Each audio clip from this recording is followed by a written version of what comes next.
Dikkat dikkat! Vatandaşlarımıza ilanen duyurulur. Ot sezonu başlamak üzere. Vatandaşların bir an evvel hazırlıklarını yapmaları önemine rica olunur. Bıçaklarınızı bileyin, kendinizi hazır edin.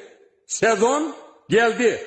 Şimdiden herkese bol bereketli sezonlar olsun. Sırtı kaldı bıçağın